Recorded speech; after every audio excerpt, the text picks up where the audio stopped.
नमस्कार, स्वागत है आप सभी का। समीक्षा अधिकारी सहायक समीक्षा अधिकारी की परीक्षा के लिए मॉक टेस्ट में आज ये 23वीं सीरीज है।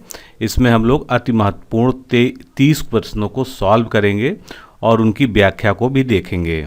समीक्षा अधिकारी के लिए हम लोगों ने हिंदी को 33 वीडियो के माध्यम से पूरा कवर किया था। जो हिंदी के 6 टॉपिक हैं समीक्षा अधिकारी में, कौन कौन से 6 टॉपिक हैं वो तत्सव एवं तद्भव, विशेष एवं विशेषण, विलोम शब्द, वाक्यांश के लिए एक शब्द, वाक्य एवं वर्तनी शुद्धिकरण और पर्यायवाची शब्द। तो इसकी जो है कंप्लीट ई बुक या पीडीएफ आप कह लीजिए आसान शब्दों में, वो पीडीएफ जो है इस तरह से उसका फ्रंट पेज है आपके लिए अवेलेबल है। उसके लिए ये एक लिंक है जो इस वीडियो के डिस्क्रिप्शन बॉक्स में दिया हुआ है। इस लिंक पर आप क्लिक कर इस ई बुक को पीडीएफ के फॉर्मेट में प्राप्त कर सकते हैं। ध्यान दीजिएगा कि ये पीडीएफ फाइल के लिए ही है, क्योंकि लॉकडाउन के चलते हम जो है इसका कोई भी जो है प्रिंट वर्जन नहीं निकाल पा रहे हैं, इसलिए हमने इसको पीडीएफ में जारी कर दिया है। और अगर आपने पिछले कुछ वीडियोस पे जो है कमेंट देखे होंगे तो सभी ने जो है इसकी बहुत ही प्रशंसा की है, क्योंकि त्रुटि रहित मानक हिंदी के प्रामाणिक शब्दकोश पे आधारित जो है, और जितने भी बड़े बड़े लेखक जिनको आप पढ़ते आ रहे हैं सबसे जो है संदर्भ लेके जो है इस ई बुक को तैयार किया गया है। लगभग 157-58 पन्ने हैं इसमें जो है, और उसमें जो है पूरा विस्तृत रूप से जो है इन 6 टॉपिक को जो समीक्षा अधिकारी प्री में आते हैं उसको कवर किया गया है। कोई भी और चीज़ इसके बारे में जाननी हो या आपको लिंक ना मिल पा रहा हो तो आप इस नंबर पर कॉल कर लीजिए 9506742546 पर, या आप जो है RO हिंदी PDF लिखकर अगर आप इस नंबर पे व्हाट्सएप भी कर देंगे तब भी आपको जो है पूरी जानकारी उधर से भेज दी जाएगी। इसके अलावा जो लोग हमारे जो है समीक्षा अधिकारी के क्रैश कोर्स प्रोग्राम से टेस्ट सीरीज से जुड़ना चाहते हैं वो जुड़ सकते हैं। इसमें फुल टेस्ट 11 हैं, करंट अफेयर्स के 9 टेस्ट हैं। इस प्रकार टोटल 20 टेस्ट हैं जिसकी पीडीएफ दी जाती है, और उस पीडीएफ में पूरा जो है व्याख्या सहित हल है, यानी वो अपने आप में एक नोट्स हैं। तो अधिक जानकारी के लिए आप ज्वाइन RO लिखकर इस नंबर पर व्हाट्सएप कर दीजिए, या आप सीधे जो है कॉल करके बात कर सकते हैं, क्योंकि समीक्षा अधिकारी की तैयारी के लिए इससे बेहतर टेस्ट सीरीज आपको कहीं भी, टेस्ट सीरीज और क्रैश कोर्स आपको कहीं भी अवेलेबल नहीं होगा। चलिए स्टार्ट करते हैं आज का हम सेगमेंट। तो पहला प्रश्न देखते हैं, निम्नलिखित में से एक शब्द क्या है? नारी। तो नारी का पर्यायवाची इनमें से क्या नहीं है? नहीं पर हमको विशेष ध्यान देना है जब भी क्वेश्चन में पूछा जाए। तो अबला नारी का पर्यायवाची है, महिला भी है, स्त्री तो है ही। सांभवी, सांभवी जो है नारी का पर्यायवाची शब्द नहीं है। ये किसका पर्यायवाची है? ये माँ दुर्गे का पर्यायवाची शब्द है। और चंडिका, कालिका, महागौरी, सिंहवासिनी इत्यादि ये सभी जो है दुर्गा जी के पर्यायवाची शब्द हैं। अगला प्रश्न, निम्नलिखित में से एक शब्द आम का पर्यायवाची नहीं है, यानी 3 जो है आम के पर्यायवाची शब्द दिए हैं, एक इसमें से कोई ऐसा शब्द है जो आम का पर्यायवाची नहीं है। रसाल कैसा शब्द है? आम का पर्यायवाची है। सहकार भी आम का पर्यायवाची है, और अमृत फल भी आम को कहा जाता है। अम्बु क्या है? अम्बु तो जो है जल का या पानी का पर्यायवाची शब्द होता है। जल के अन्य पर्यायवाची शब्द क्या हैं? पानी, नीर, वार, सलिद और उदक। अगला प्रश्न देखेंगे, निम्नलिखित में से किस शब्द का विलोम दुर उपसर्ग जोड़कर नहीं बनाया जा सकता? उपसर्ग कहाँ लगता है? शब्दों के पहले लगते हैं। तो सुबोध में दुर लगा देंगे, सु को हटा के, तो क्या बन जाएगा? दुर्बोध बन जाएगा, यानी विलोम बन गया। इसी प्रकार सुव्यवस्थित की जगह जो है दुर्व्यवस्थित बन जाएगा, ये भी ठीक है। सज्जन में लगा देंगे तो दुर्जन बन जाएगा, लेकिन उत्तरित में जो है दुर लगाकर इसका विलोम नहीं बनाया जा सकता है, क्योंकि उत्तरित का विलोम क्या होता है? उत्तरित का विलोम जो है अनुत्तरित होता है। सुबोध का दुर्बोध हो जाएगा, सुव्यवस्थित का दुर्व्यवस्थित हो जाएगा, और सज्जन का दुर्जन हो जाएगा। अगला प्रश्न देखेंगे, विलोम की दृष्टि से निम्नलिखित में से कौन सा या कौन से युग्म सही नहीं है? तो अमर का जो है मृत्यु नहीं होगा, निर्दय का सहृदय नहीं होगा, अधा का, अधा मतलब नीचे, ऊपर मतलब ऊपर, यानी करेक्ट है ये। आकंपित का निष्कंपित, यानी केवल 2 और 3 सही हैं, और सही कौन से नहीं हैं? 1 और 4। तो ए ऑप्शन इसका करेक्ट हो गया। अब अमर का विलोम शब्द क्या होता है? तो अमर का जो है मृत्यु नहीं होता, मृत्यु का तो जन्म होता है। अमर का विलोम जो है मर्त्य होता है, यानी अमर का अर्थ क्या होता है? जो कभी ना मरे। मर्त्य का अर्थ होता है जो मर जाए। निर्दय का विलोम क्या होता है? सहृदय ना होके सदय जो है ये निर्दय का विलोम शब्द होता है। अगला प्रश्न देखेंगे, दो वाक्यांश दिए हुए हैं, उनके जो है एक शब्द दिए हुए हैं, सही है या नहीं है। सही है तो हमको इसमें बताना है। तो जिसका जन्म पहले हुआ हो उसके लिए अग्रज। अग्रज तो इसमें क्या है, पहले जन्म लेने वाला। अग्र मतलब आगे और जन्म मतलब जन्म, तो पहले जन्म लेने वाला जिसको हम भाई कहते हैं यानी बड़ा भाई। तो ए ऑप्शन, इसमें एक ऑप्शन ठीक हो गया। उसके बाद जिसका जन्म पीछे हुआ यानी जो है छोटा भाई जो, तो उसके लिए अनुज का प्रयोग करते हैं। तो एक और दो दोनों ही इसमें से सही हैं। सी ऑप्शन यहाँ पर करेक्ट होगा। अगला प्रश्न देखते हैं, जो कठिनाई से पचता हो यानी जो भोजन जो है कठिनाई से पचे उसके लिए एक शब्द क्या है। तो कठिनाई से पचने वाला जो भोजन है या कोई भी पदार्थ है उसको हम गुरुपाक कहेंगे। बी ऑप्शन यहाँ पर उसके लिए करेक्ट होगा। और लघुपाक जो उसका उल्टा है यानी जो आसानी से पच जाए। अगला प्रश्न, तत्सम तद्भव की दृष्टि से कौन सा एक युग्म सही नहीं है। तो इसको देखते हैं। जामुन का तत्सम क्या होता है, जाम्बूड़ होता है, ठीक है। चबूतरा का चतवाल होता है। ऊन का तत्सम शब्द क्या होता है, उर्स होता है। लेकिन बेंत का जो है वेंत नहीं होता है। तो बेंत का तत्सम रूप क्या होता है, बेत्र होता है। अगला प्रश्न, निम्नलिखित में से तत्सम शब्द की पहचान करनी है। तो इसमें से तत्सम शब्द कौन सा है। अजान क्या है, एक तद्भव शब्द है। अटारी भी तद्भव है और लूण भी जो है तद्भव शब्द है। आभीर जो है एक तत्सम शब्द है जो कि अहीर का तत्सम जिसका तद्भव जो है अहीर होता है। तो अजान का क्या होता है तत्सम, अज्ञान होता है। अटारी का अट्टालिका होता है। लूण का जो है लवण होता है और आभीर का जो है तद्भव अहीर होता है। अगला प्रश्न देखेंगे, सूची 1 को सूची 2 से सुमेलित करना। सूची ए में कुछ अशुद्ध वाक्य दिए हैं यानी जो वर्तनी की दृष्टि से अशुद्ध हैं। अब इसमें वर्तनी में क्या दोष है उसको जो है हमको उसकी परिभाषा के हिसाब से सुमेलित करना है। तो चलिए एक एक को हम जो है इसमें देखते हैं। दस्तखत, तो ये क्या होता है, यहाँ पर नहीं होता है। दस्तखत शब्द होता है यानी इसमें क्या है, वर्ण में परिवर्तन हो गया। प्रशंसा, इसमें वर्णक्रम भंग होते गया है क्योंकि सा का जो स्थान है वो आगे पीछे हो गया है।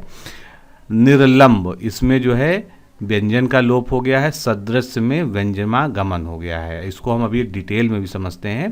तो पहली चीज़ तो ये समझ लीजिए कि इसका उत्तर जो है ए सही है।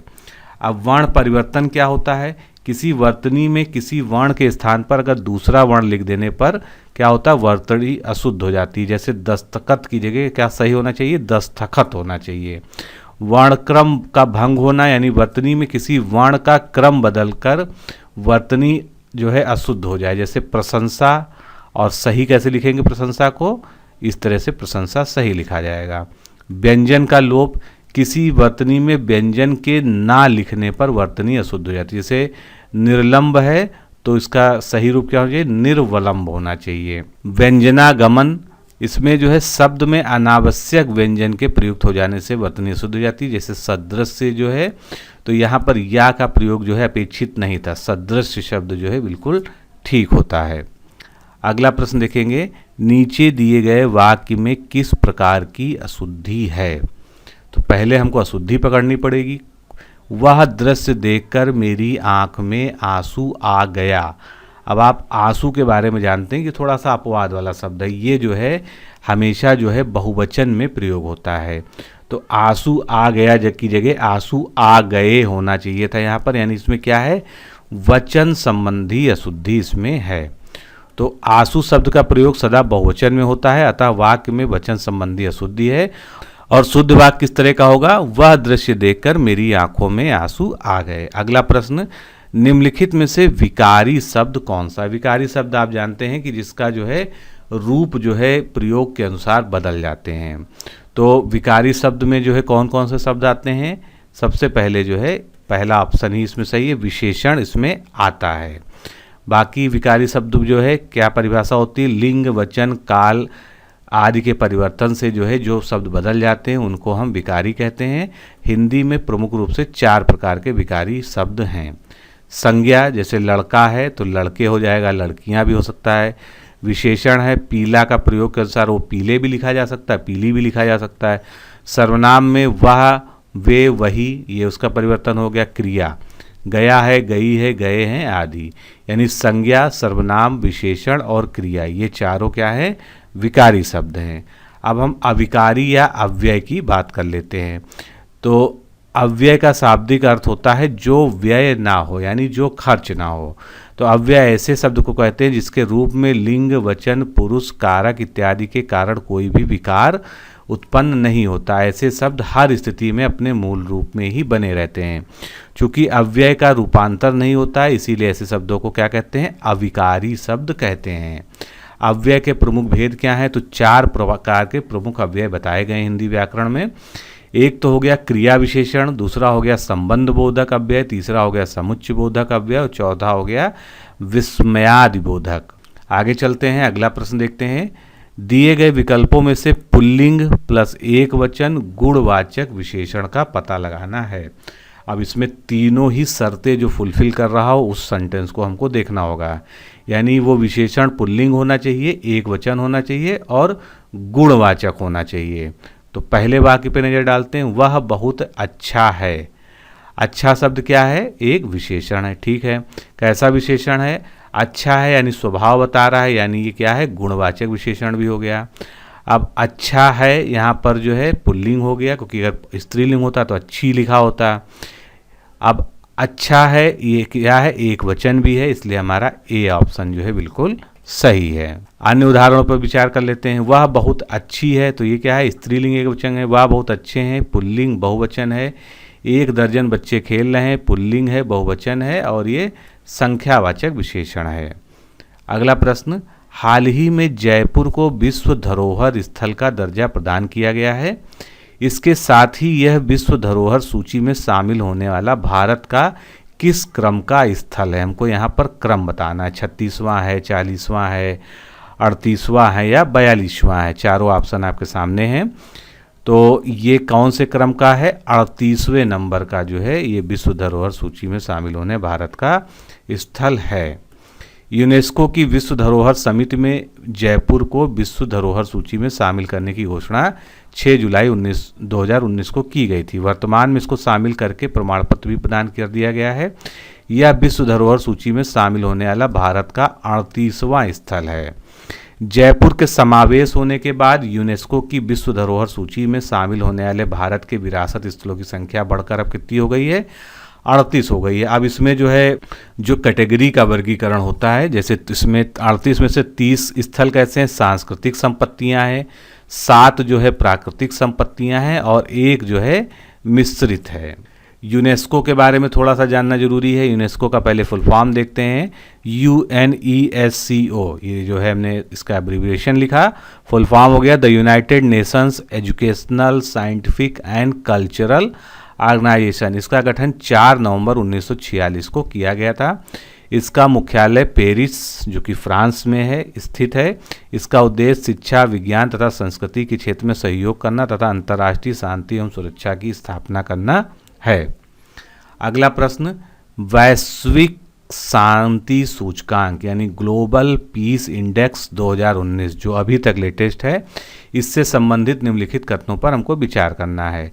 इसके अनुसार यूरोप विश्व का सबसे शांतिपूर्ण क्षेत्र है। तो क्षेत्र के मामले में यूरोप को सबसे शांतिपूर्ण माना गया है, ठीक है। ये आइसलैंड इसमें प्रथम स्थान पर है, जो यह दर्शाता है कि यह विश्व का सर्वाधिक शांतिमय देश है। तो प्रथम स्थान पर आइसलैंड है और उसका आइसलैंड का प्रथम होने का मतलब ही है कि वो सबसे शांत देश है। 2.605 स्कोर के साथ भारत इसमें 141वें पायदान पर है। तो ये क्या ये कथन सही है? बिल्कुल सही है, भारत 141वें स्थान पर ही है, यानी डी ऑप्शन जो है इसका करेक्ट हो गया। तीनों ही कथन सही है और 141वां तो इस बार पोजीशन है। 2018 की जो रिपोर्ट 2019 में लास्ट पहले आई थी उसमें 136वां स्थान था।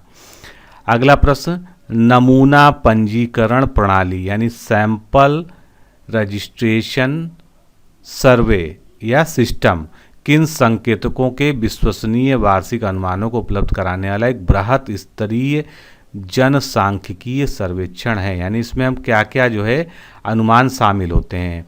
तो शिशु जन्म दर इसमें शामिल होती है, मृत्यु दर भी शामिल होती है, प्रजनन दर भी शामिल होती है, यानी तीनों ही जो है इसमें शामिल होते हैं। डी ऑप्शन इसका करेक्ट हो गया।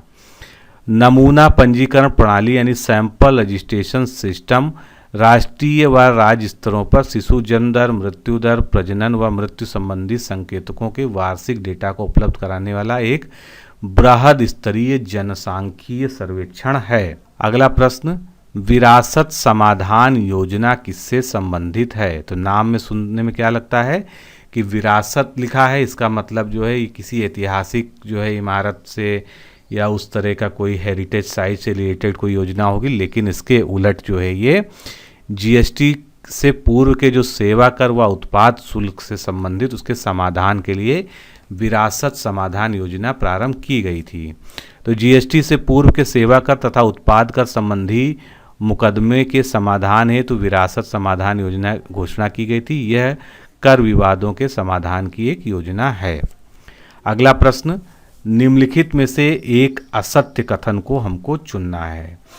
एक एक करके देखते हैं, तभी हमको पता चलेगा कि कौन सा कथन इसमें असत्य है। हड़प्पा के निवासी शहरी थे, बिल्कुल ठीक है। हड़प्पा जो है एक शहरी सभ्यता थी। हड़प्पा सभ्यता कांस्युगीन थी, ये भी ठीक है। सिंधु घाटी के घर प्रायः ईंट के बनाए जाते थे, ये भी ठीक लिखा है। हड़प्पा और मोहनजोदड़ो के खंडहर रावी नदी के तट पर पाए गए हैं। तो हड़प्पा तो रावी नदी के तट पर था, ये कन्फर्म है, लेकिन मोहनजोदड़ो रावी नदी के तट पर नहीं था, ये जो है सिंधु नदी के तट पर स्थित था। इसलिए जो है बी ऑप्शन इसमें असत्य हो गया। थोड़ा सा इसको फिर से पढ़ लेते हैं। हड़प्पा रावी नदी के किनारे तथा मोहनजोदड़ो सिंधु नदी के किनारे स्थित था। हड़प्पा सभ्यता एक कांस्युगीन सभ्यता थी और सिंधु घाटी के अधिकांश मकान ईंटों के बने हुए थे।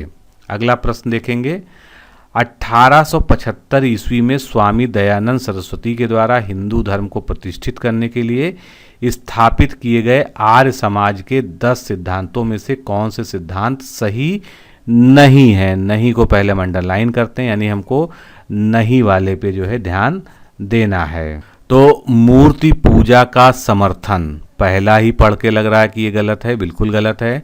बाल विवाह का विरोध, बिल्कुल ठीक है।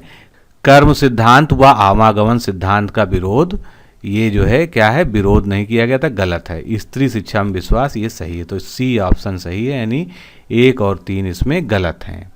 अब स्वामी दयानंद सरस्वती जी ने 1875 में मुंबई में आर्य समाज की स्थापना की और इन्होंने हिंदू धर्म को बढ़ावा देने के लिए 10 मौलिक सिद्धांत आर्य समाज के बताए। कौन कौन से? मूर्ति पूजा का इनके द्वारा विरोध किया गया, आर्य समाज में मूर्ति पूजा को जो है प्रामाणिक नहीं माना जाता है। अवतारवाद एवं धार्मिक यात्राओं का विरोध किया गया। वेदों का अध्ययन जो है इसमें कहा गया परमावश्यक है, उन्होंने कहा कि वेद ही जो है हिंदू संस्कृति का मूल है। बाल विवाह एवं बहुविवाह का इसमें विरोध किया गया। निराकार ईश्वर की एकता में विश्वास किया गया, क्योंकि जब मूर्ति पूजन को नहीं मान रहे हैं, यानी ईश्वर के निराकार स्वरूप को जो है इसमें माना जा रहा है और ईश्वर की एकता में विश्वास किया गया। मतलब अनेक ईश्वर नहीं है, एक ही ईश्वर है और वो निराकार है। हिंदी तथा संस्कृत भाषा का प्रचार, विशेष परिस्थितियों में विधवा विवाह को भी स्वीकृति दी गई थी। स्त्री शिक्षा होनी चाहिए, उसमें जो है आर्य समाज का विश्वास है। वेद मंत्रों के आधार पर हवन को बढ़ाना, क्योंकि वो शुद्धता लाता है। कर्म सिद्धांत एवं आवागमन सिद्धांत का समर्थन करना, यानी कर्म का सिद्धांत जो भारत के दर्शन का सबसे प्राचीन दर्शन है और सबसे मौलिक दर्शन है, उसका जो है इसमें अनुसरण किया गया है। अगला प्रश्न, निम्नलिखित में से कौन सा संविधान संशोधन ग्राम सभा को पंचायती राज व्यवस्था के रूप में स्थापित करने का प्रावधान करता है? बहुत ही फेमस, बहुत ही आसान क्वेश्चन है। 73वां संविधान संशोधन, जिसके द्वारा जो है पंचायती राज व्यवस्था को जो है स्थापित किया गया था भारत में।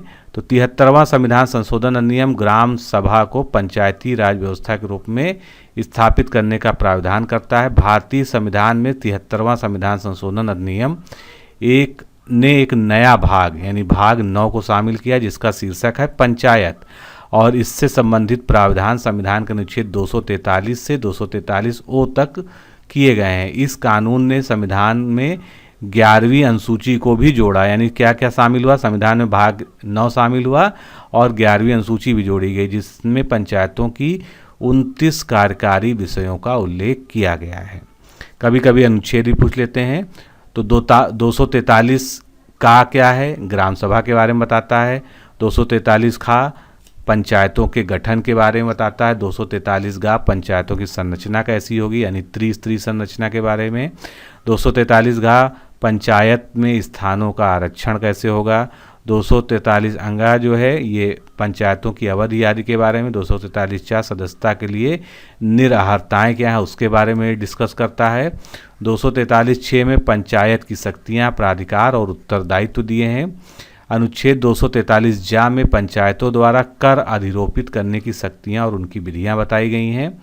243 ईया में जो है वित्तीय स्थिति के पुनर्विलोकन के लिए वित्त आयोग के गठन का प्राविधान है। ये पूछा जा चुका है, बार बार पूछा जाता है कि वित्त आयोग कहाँ पर दिया है, तो 243 झा में दिया है। 243 ईया में जो है पंचायतों के लेखा की संपरीक्षा यानी ऑडिट पंचायत की किस प्रकार होगी उसके बारे में है। 243 टा में पंचायतों के लिए निर्वाचन। 243 टा में संघ राज्य क्षेत्रों में इसका लागू होना। 243 अड़ा में जो है इस भाग का कतिपय क्षेत्रों में लागू नहीं होना। 243 ढा विद्यमान विधियों और पंचायतों का बना रहना। 243 अड़ा ये जो है निर्वाचन संबंधी मामलों में न्यायालय के हस्तक्षेप का वर्जन करता है। अगला प्रश्न भी इसी से संबंधित है। निम्नलिखित में कौन सा संवैधानिक निकाय नहीं है, तो ग्राम सभा अभी अभी आपने पढ़ा कि ग्राम सभा क्या है, 243 का में इसको दिया गया यानी ये संवैधानिक है। जिला योजना समिति भी जो है ये जो है अनुच्छेद ZD में दी हुई है, 243 ZD में, ये भी जो एक संवैधानिक निकाय है। लेकिन परिसीमन आयोग जो है, जो चुनाव आयोग जो है परिसीमन करता है, उसका कहीं पर कोई जिक्र जो है संविधान में नहीं दिया गया है, तो केवल 2 इसमें जो है सही होगा। संविधान में परिसीमन आयोग के बारे में कोई उल्लेख नहीं है, ये एक संवैधानिक निकाय न के वैधानिक निकाय है। और जिला योजना समिति 243 ZD में है। ग्राम सभा क्या होती है ये हमारा यहाँ पर जानना जरूरी है। तो ग्राम सभा में गांव स्तर पर गठित पंचायत में निर्वाचक सूची में पंजीकृत सभी व्यक्ति जो है ग्राम सभा में आते हैं और पूरे जो वो सूची होती है वो ग्राम सभा कहलाती है। उसमें जो भी नाम होते हैं वो जो है ग्राम सभा के सदस्य होते हैं। अतः यह पंचायत क्षेत्र में पंजीकृत मतदाताओं की एक ग्राम स्तरीय सभा है। ग्राम सभा एक कारपोरेट निकाय है जिसमें ऐसे सभी लोग सम्मिलित हैं जिनके नाम पंचायत की निर्वाचन सूची में ग्राम स्तर पर सम्मिलित है। भारतीय संविधान का अनुच्छेद 243B में इसे परिभाषित किया गया है। ग्राम सभा पंचायती राज व्यवस्था का प्राथमिक निकाय है और सबसे बड़ा निकाय भी है। ये एक स्थायी निकाय है। पंचायत राज की अन्य सभी संस्थाएं जैसे कि ग्राम पंचायत, ब्लॉक पंचायत और जिला परिषद का निर्माण निर्वाचित प्रतिनिधियों के द्वारा होता है, जबकि ग्राम सभा जो है मतदाताओं से बनी रहती है। ग्राम सभा द्वारा लिए गए निर्णय किसी अन्य निकाय द्वारा रद्द नहीं किए जा सकते हैं। ग्राम सभा के निर्णयों को निरस्त करने का अधिकार केवल ग्राम सभा में ही निहित होता है। अगला प्रश्न ज्योग्राफी से है। तकला मकान ये एक मरुस्थल का नाम है, जरूर आपको पता होना चाहिए किस देश में स्थित है। तो तकला मकान या कहीं कहीं पे तकला माकन भी लिखा मिल जाता है, वैसे तकला मकान ही सही वर्ड है। ये कहाँ पर स्थित है, चीन में स्थित है। चीन के उत्तर पूर्व में तकला मकान का जो है पठार स्थित है। चीन की पर्वतमालाएं पामीर का पठार, पामीर एक गांठ के रूप में है जहाँ विभिन्न दिशाओं में स्थित पर्वत श्रेणियां आकर मिलती हैं, से प्रारंभ होकर उत्तर पूर्व की ओर जाती हैं, जिनमें से प्रमुख हैं क्यूनलुन, तियनशान और नॉनशान। ये सभी जो है इसमें प्रमुख जो है पर्वत हैं। अगला प्रश्न, निम्नलिखित में से कौन सा बाघ रिजर्व यानी टाइगर रिजर्व जो है असम राज्य में नहीं है, तो मानस कहाँ पर है, ये जो है असम में है। नामेरी भी है, ओरांग भी है। पकुई या पाकुई जो है ये असम में नहीं है। पाकुई बाघ रिजर्व जो है अरुणाचल प्रदेश में है और इसका क्षेत्रफल जो है 861.95 स्क्वायर किलोमीटर है। अगला प्रश्न, अवरक्त किरणों की खोज किसके द्वारा की गई थी, यानी इंफ्रारेड रेज की खोज किसके ने की थी, ये खोज की थी हर्सैल ने। बी ऑप्शन यहाँ पर करेक्ट है। इंफ्रारेड की खोज हर्सैल ने की थी। ये ऊष्मीय विकिरण की किरणें हैं। इसका उपयोग कोहरे में फोटोग्राफी तथा रेडियोथेरेपी में किया जाता है। निम्नलिखित में से अपकेंद्रीय बल का उदाहरण कौन कौन है, तो अपकेंद्रीय बल के उदाहरण कौन कौन से हो गए? कपड़ा सुखाने की मशीन यानी वॉशिंग मशीन, और दूध से मक्खन निकालने की मशीन। ए और जो है ए ऑप्शन में 1 और 4 जो है दोनों इसमें सही हैं। अपकेंद्रीय बल होता क्या है? इसको हम सेंट्रीफ्यूगल फोर्स कहते हैं। वह प्रतिक्रिया बल जो परिमाण में अपकेंद्रीय बल के बराबर होता है किंतु जिसकी दिशा जो है अपकेंद्रीय बल के विपरीत होती है, अर्थात केंद्र से बाहर की ओर होती है।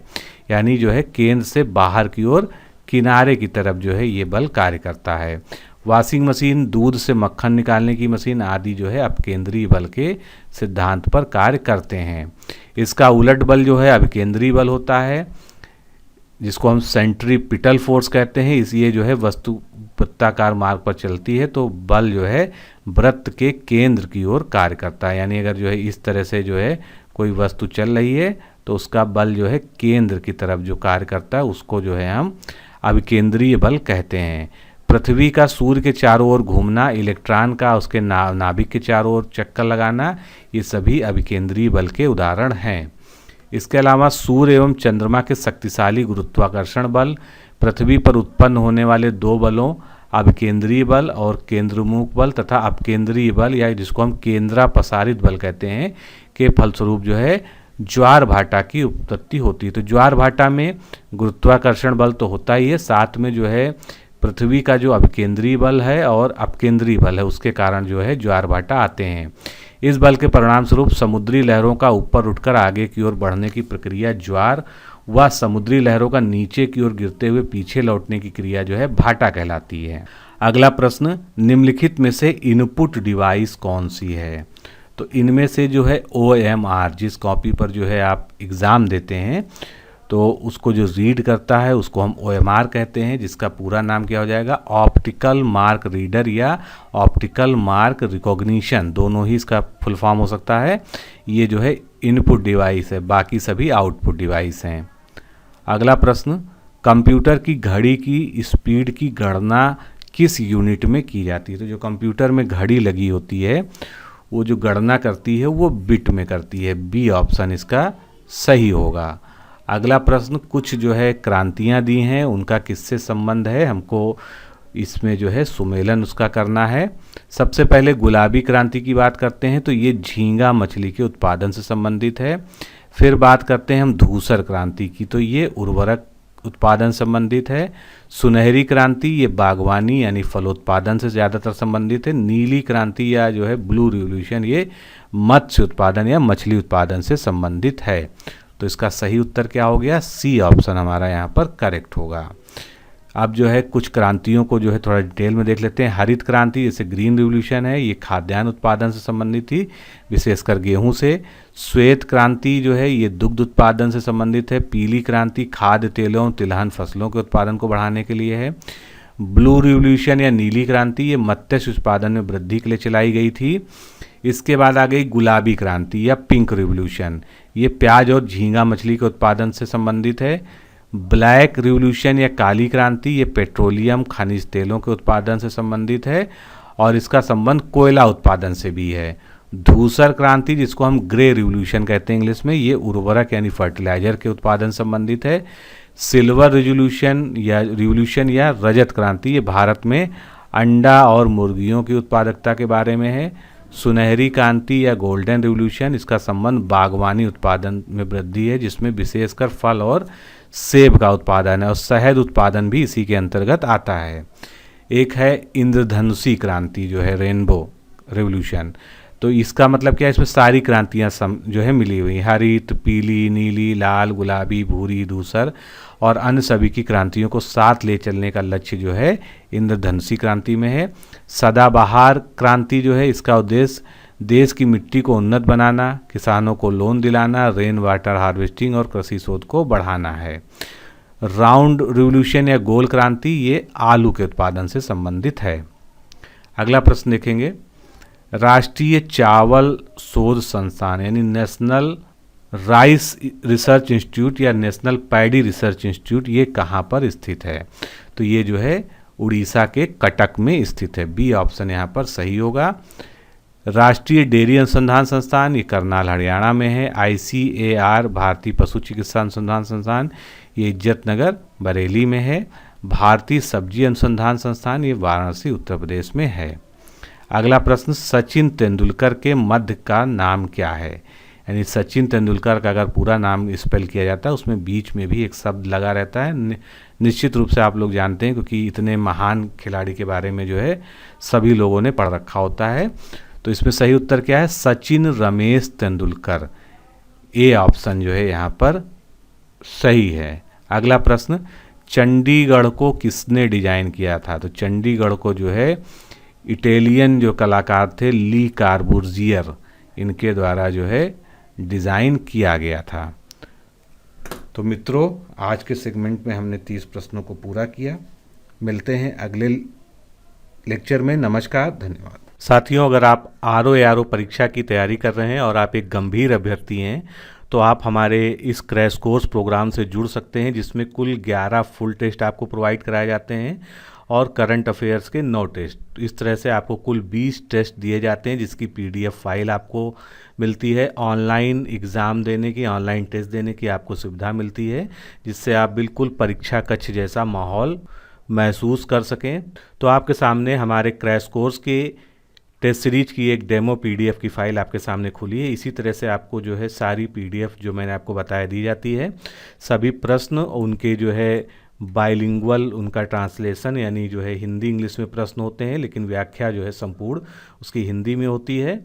प्रश्न का उत्तर देने के साथ ही में उसके बारे में जितनी भी चीज़ें इंपॉर्टेंट हैं, जो भी कंटेंट उस टॉपिक को क्लियर करने के लिए आवश्यक हैं, वो जो है व्याख्या में लिख दी जाती हैं, जो आप देख सकते हैं।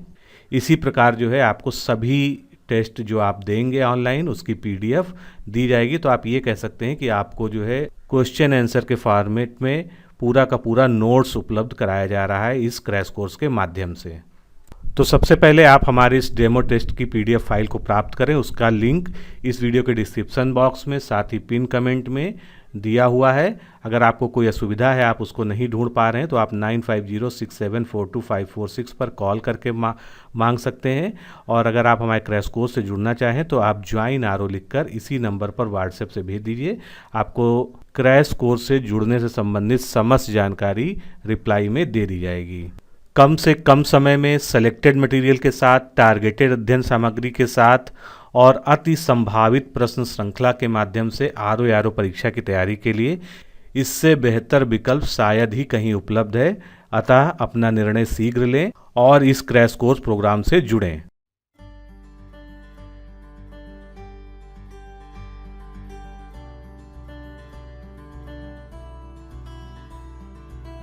क्या आप राजस्व लेखपाल भर्ती परीक्षा 2020 के लिए तैयारी कर रहे हैं? तो जुड़िए हमारे 90 दिन के क्रैश कोर्स प्रोग्राम से। इस क्रैश कोर्स का उद्देश्य छात्रों को घर बैठे राजस्व लेखपाल परीक्षा की संपूर्ण तैयारी करवाना है। वीडियो लेक्चर्स, नोट्स और टेस्ट सीरीज के माध्यम से लेखपाल के पूरे पाठ्यक्रम को पढ़ाना और अभ्यास कराना ही हमारा लक्ष्य है, जिसमें आपको मिलेंगे राजस्व लेखपाल के संपूर्ण पाठ्यक्रम को कवर करने के लिए अनुभवी शिक्षकों द्वारा वीडियो लेक्चर्स। साथ ही मिलेगा वीडियो लेक्चर्स में पढ़ाए गए टॉपिक्स का टॉपिक वाइज नोट्स पीडीएफ में। वीडियो लेक्चर्स ज्वाइन करने वाले छात्रों को फ्री टेस्ट सीरीज, जिसमें कि 10 ऑनलाइन टेस्ट और उनकी व्याख्यात्मक हल वाली पीडीएफ होगी, दी जाएगी। ध्यान दें, यह टेस्ट सीरीज परीक्षा से 1 से 1.5 माह पूर्व शुरू होगी। 10 मई से ऑनलाइन वीडियो क्लासेस स्टार्ट होंगी तथा शुरुआती दिनों में आपको 2 वीडियो क्लासेस दी जाएंगी, जिसकी संख्या धीरे धीरे बढ़ाई जाएगी। वीडियो लेक्चर्स में किसी भी एक विषय के टॉपिक के पूरा होते ही उस टॉपिक की पीडीएफ रिवीजन करने के लिए दी जाएगी। वीडियो लेक्चर्स में आपके प्रश्नों एवं डाउट्स का निराकरण संबंधित शिक्षक द्वारा एक ही वीडियो में अलग से वीडियो बनाकर किया जाएगा। जिन आशंकाओं का निवारण व्यक्तिगत रूप से किया जा सकता है, उनके लिए व्यक्तिगत मार्गदर्शन भी दिया जाएगा। सभी वीडियो लेक्चर्स पहले से ही रिकॉर्डेड होंगे तथा लाइव क्लास नहीं होगी, जिससे छात्र अपनी सुविधा के अनुसार किसी भी समय वीडियो लेक्चर्स को देख सकेंगे। वीडियो लेक्चर्स एंड्रॉयड ऐप के माध्यम से आपको दिए जाएंगे तथा वीडियो को ऐप में ही डाउनलोड कर कितनी भी बार देखने की सुविधा मिलेगी। करंट अफेयर से संबंधित वीडियो परीक्षा की निर्धारित तिथि से 20 दिन पहले दिए जाएंगे। यदि परीक्षा के पाठ्यक्रम में कोई बदलाव आता है तो हम उस बदलाव के अनुसार कोर्स को भी अपडेट करेंगे। ये हमारी नैतिक जिम्मेदारी भी है। तो जुड़िए हमारे राजस्व लेखपाल भर्ती परीक्षा 2020 के 90 दिन के क्रैश कोर्स प्रोग्राम से। अधिक जानकारी के लिए 9506742546 पर लेखपाल लिखकर व्हाट्सएप करें या कॉल करें।